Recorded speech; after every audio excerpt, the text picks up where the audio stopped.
जगन्नाथ। अपने इस वीडियो के द्वारा मैं गुप्त नवरात्र के विषय में आप सभी को जानकारी दे रहा हूँ,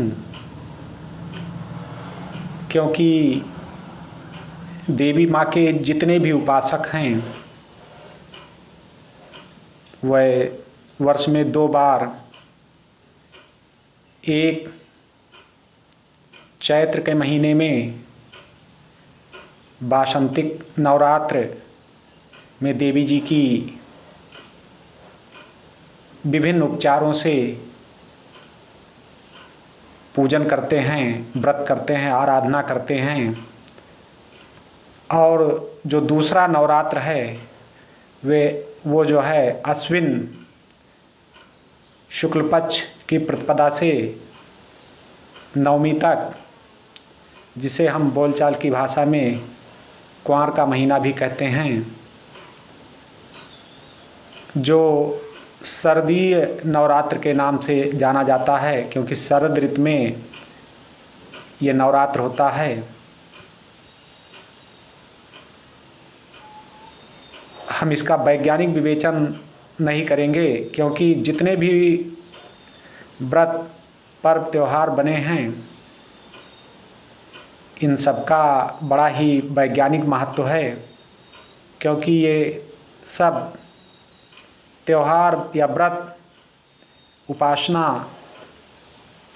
मानव स्वास्थ्य को, मानव हित को देख करके हमारे ऋषियों ने बनाई है। तो इसलिए जो भी साधक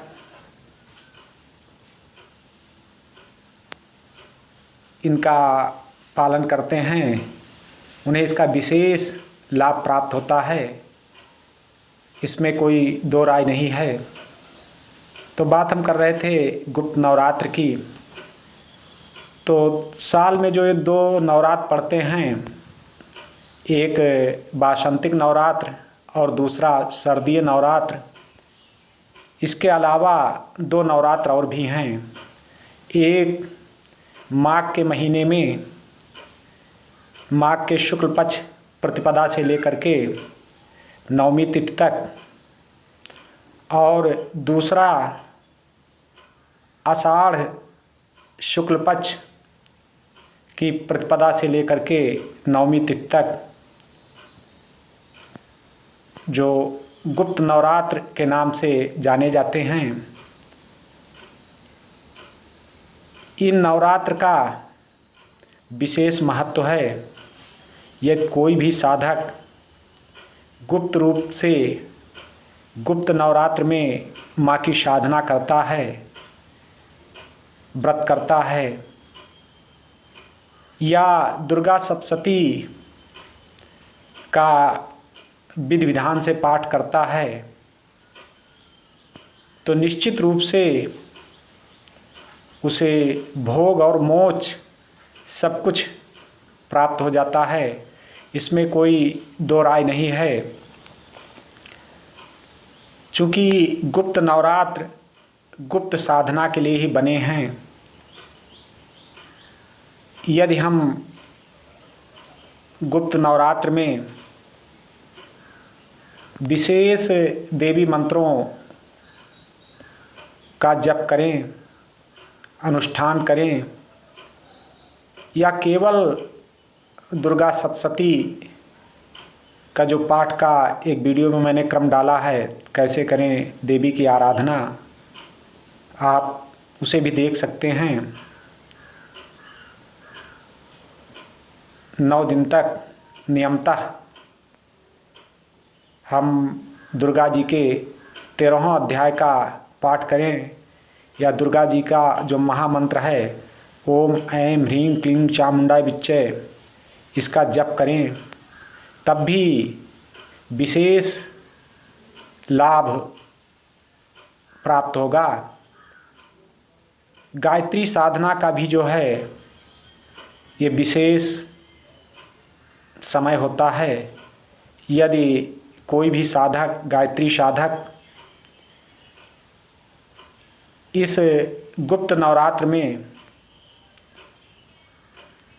24,000 या 1.25 लाख मंत्र का जप पूरा करता है तो उसे विशेष फल प्राप्त होता है, क्योंकि गायत्री कामधेनु है।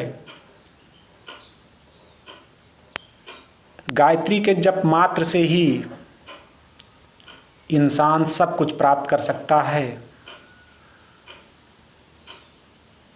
यदि ब्राह्मण के अंदर श्राप और अनुग्रह की शक्तियां हैं तो उसका मूल कारण गायत्री ही है। तो इसलिए गुप्त नवरात्र में चाहे गायत्री अनुष्ठान करें या दुर्गा जी का जो महामंत्र है अभी मैंने बताया, ओम ऐं ह्रीं क्लीं चामुंडाय विच्चे, इसका जाप करें या दुर्गा सप्तशती का पाठ करें, निश्चित रूप से हर तरह से कल्याण ही कल्याण होगा। इसमें कोई दो राय नहीं है।